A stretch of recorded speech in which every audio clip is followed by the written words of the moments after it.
This is a Carruthers AE500 model, serial number 50079. It's a two-dimensional slicer. It's been completely refurbished.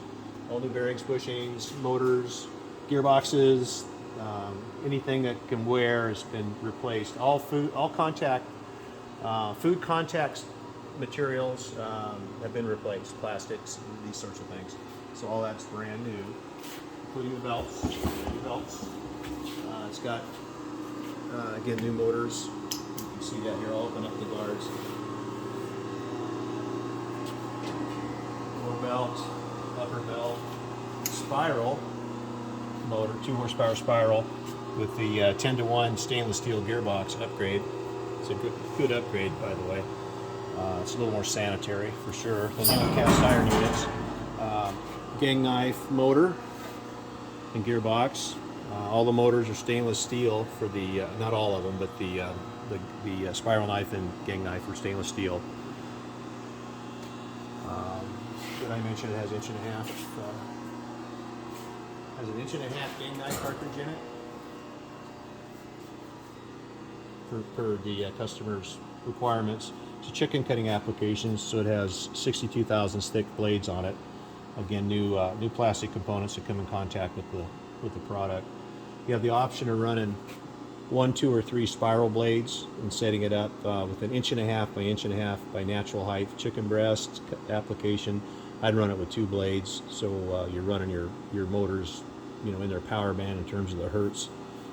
The product, you load the product on the belt here in this area here, and then the upper conveyor adjusts down. I had it down, but adjusts down to make contact with the product and hold the product and feed the product into the blades at a predictable rate, which is adjusted through your inverters.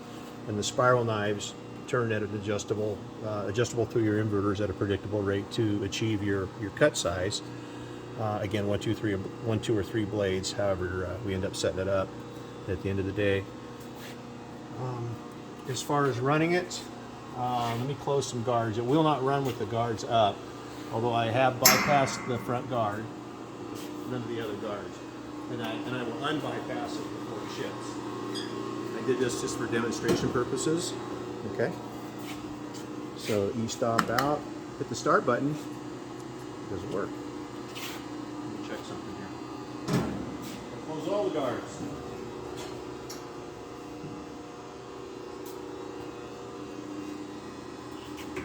Okay, it went through and checked all your safety sensors, made sure everything is made, okay, and then your ready light comes on. The trip light comes on when an inverter trips out for some reason. That's the only time that will come on. It'll let you know it's an inverter issue. But if this light is not on, you know that you don't have a safety sensor in adjustment, if there's a problem in that area. Okay, so we're ready to run. Again, I bypassed it. I suggest you don't do this in your factory. I'm doing that for demonstration purposes only. Hit the start button.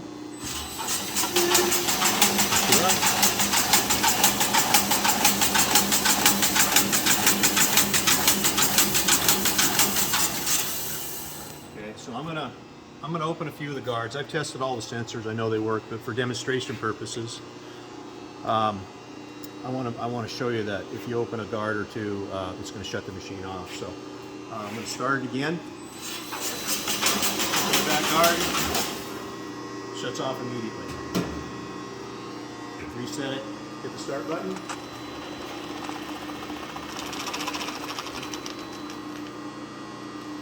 Says it's still tripped. Oh yeah, we got a little, Houston, we got a problem.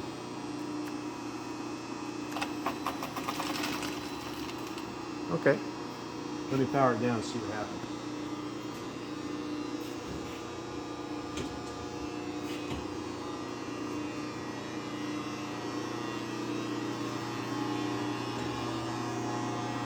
Sometimes an inverter, shut them down like that, they'll trip. Okay, there we go. That's all you got to do to clear that error. It's a very minor error. I'm not sure what caused it, but okay. So I'm going to open another guard. Okay, again it stopped. So we know our safety circuits are functional. I'm going to test it one more time, see if that error comes back.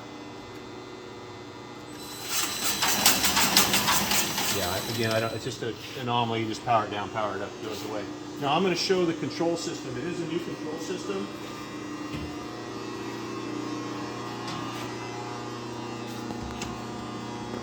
I'm going to shut the power off to the machine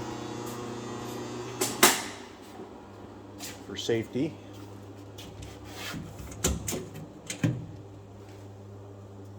Wiring diagram, paper copy. I'll email you an electronic copy. New inverters, power supply. These are secondhand. There's just the circuit breakers, no big deal. New kill switch, power switch. But basically, your main heart of your machine is new in terms of the controls, motor starters, these sorts of things. That's about it. It's a 230 volt machine. You know, it'll run at 208 on up to, I don't know, 280 I think is the threshold, 300 on the inverters, but should be just fine. In any event, that's about it. Good little machine, many years of service. Thank you for watching.